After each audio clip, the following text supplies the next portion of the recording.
Hi guys, welcome back to the Drive Life channel. And in today's video, you can probably hear what it's about. We've got a rather funky noise coming from the back of the car. I'm not quite sure what it is. It started earlier this morning, so I'm just on my way home now, and we're going to go and give it a go, see what it could be. It's very odd. It's not the side I've had the shock absorber done, it's the other side, rear left.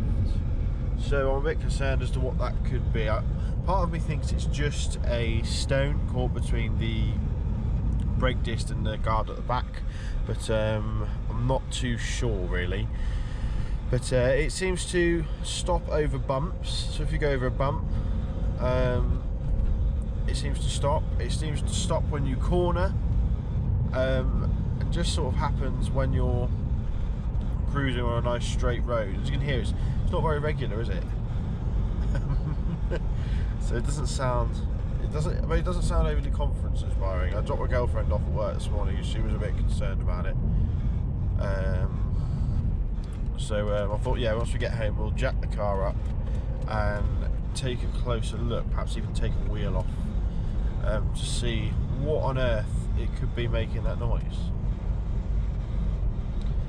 I'll show you, look, when I go around this corner here, it stops altogether, pretty much, until you hit a slight bump. So yeah, bizarre stuff.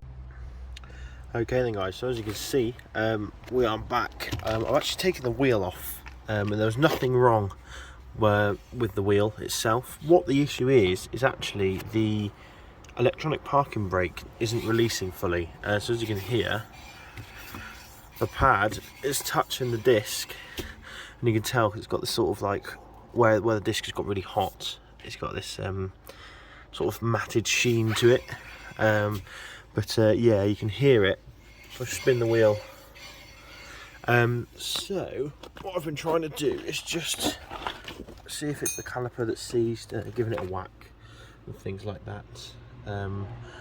Which I don't think it is. I think these cars have a system where they automatically adapt the parking brake pressure for brake wear, and these are known to go a bit funny. So I think that's probably going to be our issue. What can happen is you can get a stone in between them, but I'm pretty sure mine is the actual brake pad itself, because as you can see, it's actually touching the disc. There you go, you can see it touching the disc, which is causing the noise, and it's just touching this lip bit here. Okay then guys, so you join me the next day, and you might still be able to hear noise in the back. In fact, there's all sorts of noises happening today. But I've done a bit of research on the old Volvo forums. There we go, I'll stop my seat squeaking. On the old Volvo forums, and then found out, or got to the root of this issue. Essentially what happens is the hang on a minute, I'm going to have to move this really. The roof rack that's squeaking on the back of my seat is driving me mad. There we go, just move the seat forward. So what happens is it's the electric handbrake, which I've never quite understood why anyone would ever want an electric handbrake. What's wrong with an old-fashioned pull-up one? But essentially what happens is they have a system on them that accounts for brake fade, or brake pad wear, and will bring the caliper in closer and closer, so it's more effective when you put the handbrake on. Now, sometimes what the cars can do is they can get a bit confused and sort of go a notch too fast, so the brake pad is rubbing the disc, and that's what's happening here. As you can hear, it's got a lot better. I've probably done 120 miles like it now, and it only does it in certain scenarios when you're sort of cornering or going over a little bump or something.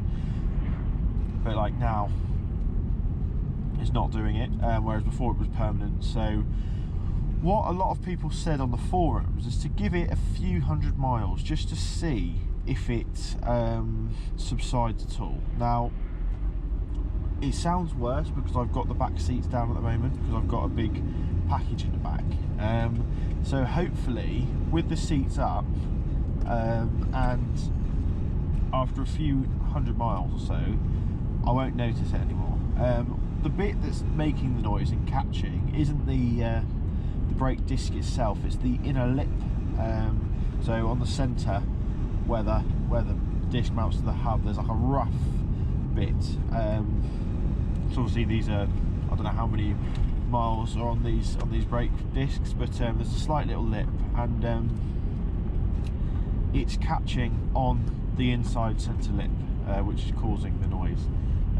So yeah, I'm not too worried. I think, to be honest, it will probably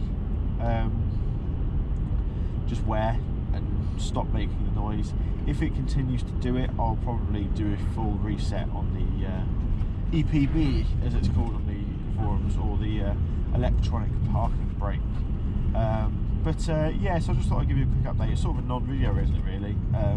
But if you've got this noise, the grinding noise, not the noise of the jack, or the squeaking noise of the parcel against my seat, then don't stress too much. It's not a massive deal. I certainly wouldn't go running to your dealer. Just obviously make sure that it is that before you do anything. Put yourself at risk or anything like that. But yeah, it's not a major issue. The brake disc isn't getting hot to the point where it's going to damage it at all, because like I said, it's on that inner rim lip rather than the disc itself, so it's not too bad. We're not going to get any ridiculous like warping or anything like that. But yeah, I thought I'd just give you guys a quick update as to what it is. It sounds horrendous, doesn't it? It's just coincidence that it's come literally a couple of days after I've done the shock absorber. So the missus instantly thought that it was because I'd done the shock absorber wrong. But you know, what can you say? But yeah, I'll thanks for watching. Don't forget to like, comment, subscribe. Let me know if you've ever come across this issue or any issues with the parking brake, the electronic parking brake.